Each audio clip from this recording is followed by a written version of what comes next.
Video को like करें, channel पर नए हैं तो चैनल को सब्सक्राइब करें। बिस्मिल्लाहिर्रहमानिर्रहीम। आज की वीडियो में हम अमल हुब को एक ख़ास कानून के तहत बनाने की कोशिश करेंगे और उसको समझेंगे कि अमाल हुब जो है वो किस तरह कवानीन के तहत बनाया जा सकते हैं। सबसे पहले हम ये बात जहन में रखें कि अमल हुब का मकसद उसके इस्तेमाल के ऊपर मौकूफ़ होता है।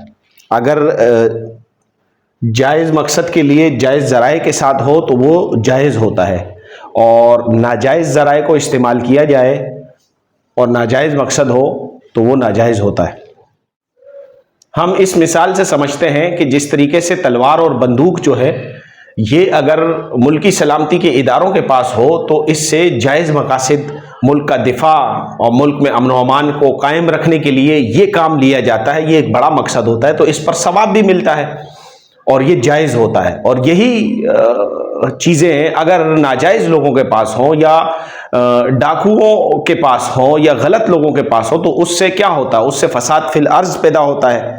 तो बिल्कुल इसी तरह इल्म रुक़या के अंदर, इल्म हिकमत के अंदर, इल्म अमलियात के अंदर भी ये वो चीज़ों में से शुमार होगा कि अगर हम नाजायज़ जगह इस्तेमाल करेंगे तो इसका इस्तेमाल नाजायज़ होगा, और अगर हम जायज़ महल में इस्तेमाल करेंगे कि जैसे कि ख़ानदानों की आपस के अंदर बाहमी रंजिशें जो होती है उस वहाँ पर मियाँ बीवी के ज़ौजैन के मसाइल जो होते हैं आपस में उनके लिए इस्तेमाल करेंगे। बहन भाइयों के दरमियान आपस में जो मसाइल हो जाते हैं वहाँ अगर इस्तेमाल करेंगे तो ये इसके जायज़ महल होगा, जायज़ जगह होगी। इसके ऊपर अहले इल्म की आरा भी देख लें। आमाल हुब हो या अमलियात में कलमात शिरक नहीं होने चाहिए, गैरुल्लाह से इस्तिमदाद नहीं होने चाहिए। आमाल हुब या अमलियात में कलमात शिरक नहीं होने चाहिए। आमाल कुरानिया से इस्तिंबात हो, अज़कार व अदिया मासूरा हो, और फिर ये ख़ानदान की बाहमी आपस की नाचाकी को ख़त्म करना मकसूद हो, ज़ौजैन की आपसी मोहब्बत हो, बहन भाइयों के दरमियान मोहब्बत वगैरह, तो ये जायज़ होगा। मसलन कानून ये आएगा कि जायज़ मकसद जायज़ ज़राए के साथ जायज़ होगा। तो अब हम चलते हैं उसकी तरफ कि हम अमल हुब को कानून ज़रब वफ़क़ के ज़रिए से हम किस तरीके से हम बनाएंगे और उसको समझेंगे, और बाकी कवानीन जो हैं वो भी इंशाअल्लाह अल अज़ीज़ अगली वीडियोस के अंदर उनके ऊपर हम तफसीली गुफ्तगू करेंगे। ये मुरब्बा नक्श की अपनी असल चाल है, असल चाल मुरब्बा की 1 2 3 4 5 6 7 8 ये पूरी है। जो हम नक्श बनाएंगे अमल हुब जो बनाएंगे वो हम इस चाल के ऊपर बनाएंगे। तो ये वही 16 खाने वाला है, लेकिन इसमें चाल थोड़ी सी तब्दील है, यानी चाल से मरा रफ्तार इसकी तब्दील है। इसके अंदर एक खाना यहाँ है, 2 ये रहा, तीसरा, चौथा, और 5 6 7 8 9 और 10 11 12 13 14 15 और 16 ये हमारे पास रफ्तार चाल होगी, रफ्तार नक्श होगी, यानी कि चाल होगी नक्श की। अब इसमें हमने करेंगे क्या, किन किन चीज़ों की हमें ज़रूरत पड़ेगी, तो उसके लिए हम इस तरफ आते हैं। इसके लिए हमको पड़ेगी एक तालिब और मतलूब के नाम के आदाद लेंगे हम। मिसाल के तौर पे हमारे पास है, मिसाल दे रहा हूँ, कोई भी हमारे पास तालिब और मतलूब का नाम हो सकता है, उनके आदाद हम ले लेंगे 40 40। मिसाल के तौर पे ये अदद आता है 40 40। एक तो हमारे को इसकी ज़रूरत होगी, दूसरा ये होगा कि इन दोनों को हमने जमा कर लेना है, यानी कि जमा करने के बाद ये आ रहा है। तीसरा हमारे पास ये होगा कि हमने आयत लेंगे, व अल्लफ़ बैन क़ुलूबिहिम लौ अनफ़क़्त मा फ़िल अर्ज़ि जमीअन मा अल्लफ़्त बैन क़ुलूबिहिम वलाकिन्नल्लाह अल्लफ़ बैनहुम इन्नहु अज़ीज़ुन हकीम। इस पूरी आयत कुरानिया के हम आदाद लेंगे जो कि हैं 37 31। ठीक है, अब 37 और 31 को, अच्छा एक बात यहाँ याद रखें कि ये जो आदाद हम दोनों ले रहे हैं ये अबजद कमरी के हिसाब से लिए जाएंगे। तो अब क्या करना है, उसके बाद हमने आयात के और तालिब मतलूब के नाम के आदाद को जमा कर लेना है। 37 31, 4 और 3 7, यहां पर भी 7, 4 और 3 7, टोटल हमारे पास आया 77 71। यहां तक बात आसान है और समझ में भी आ सकती है।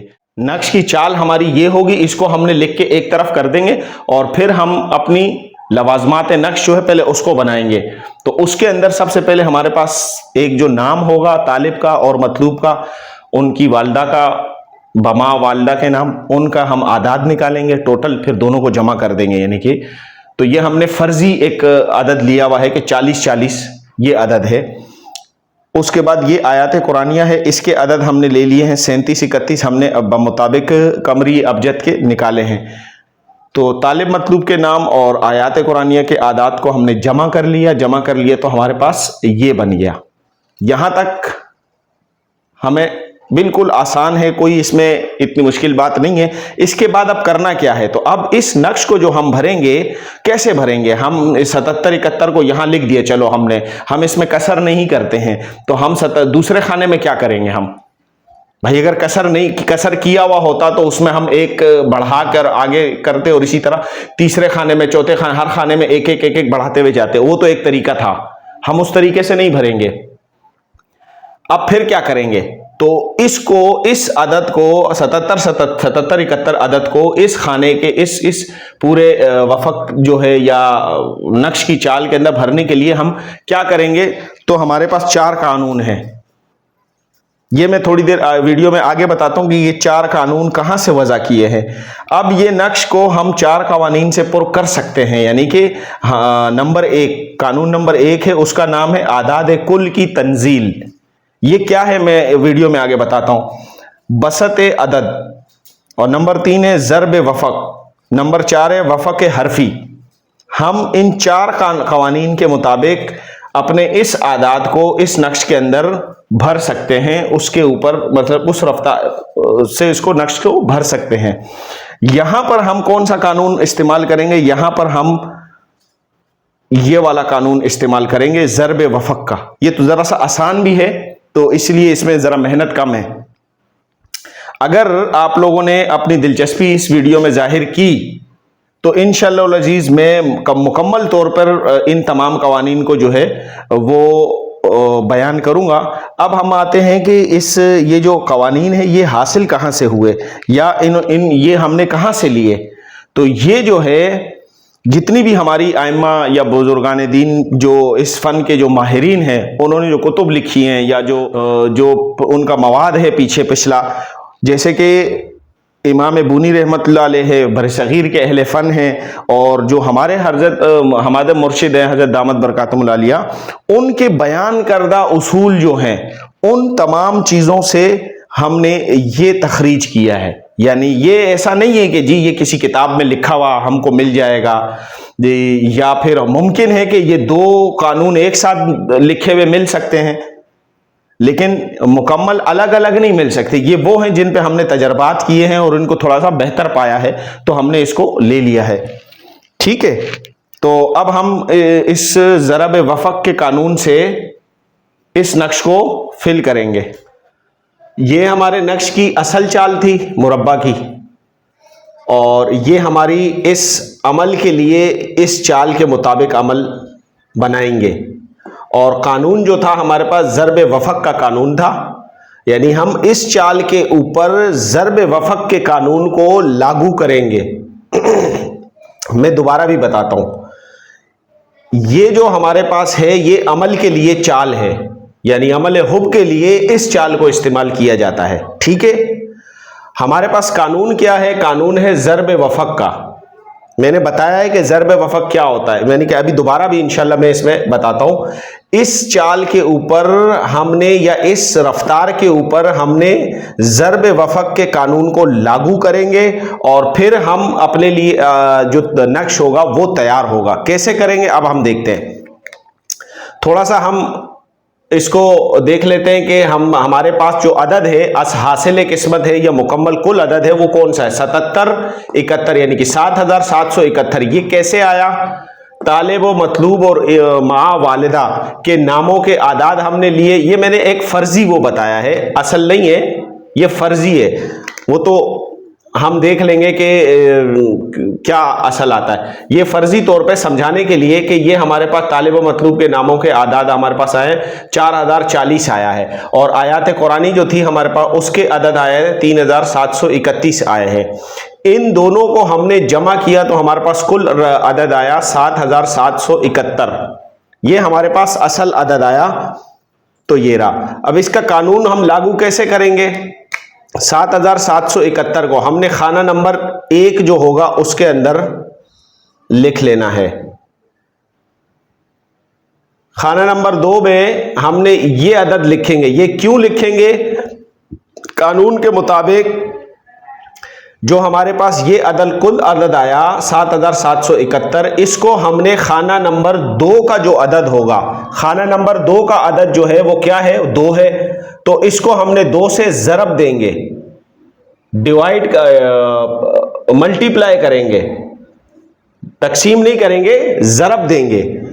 तो हमारे पास आ जाएगा 15542। ये हमने इधर लिख दिया 15542।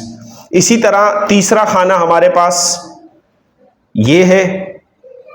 तो 7771 को हमने 3, खाना नंबर 3 के अंदर अदद कौन सा है? 3 है।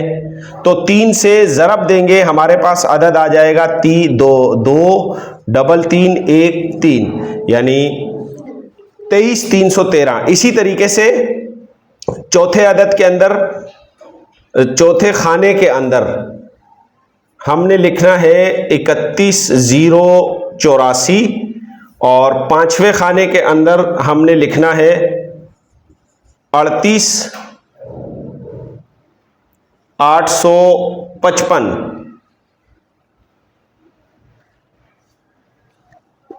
खाना नंबर 6 ये रहा हमारा। खाना नंबर 6 में हम लिखेंगे 46626। ठीक है, एक मिनट। 46626। सातवें खाने में हमने लिखना है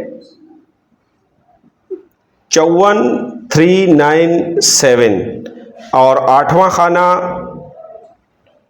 62168। नवे के अंदर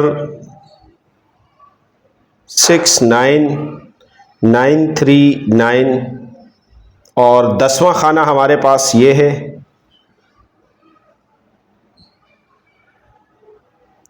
और 11वां खाना हमारे पास ये रहा। यहाँ आ जाएगा 862581, 8628625581। 12 नंबर खाना हमारे पास ये रहा। यहाँ आ जाएगा 93252। खाना नंबर 13 ये रहा हमारे पास। खाना नंबर 13 में आएगा 101023। 14 नंबर खाने में हमारे को लिखना है 108794। 15 नंबर में लिखना है 116565, और 16 नंबर हमारे पास 124336। अब इस पे थोड़ी सी बात कर लेते हैं। यानी इसमें ज़रब वफ़क़ का जो कानून है वो ये होगा कि खाने के अंदर का जो भी अदद होगा, यानी कि चाल का जो अदद होगा, उसके साथ हासिल अदद जो आएगा कुल, यानी कि तालिब मतलूब और आयत कुरानी का अदद को जब हम जमा करेंगे तो हमारे पास जो टोटल आएगा उस टोटल को हमने ज़रब देंगे। ज़रब देने के बाद जो हमारे पास अदद आ जाएगा उसको हम उस चाल वाले खाने के अंदर लिख लेंगे।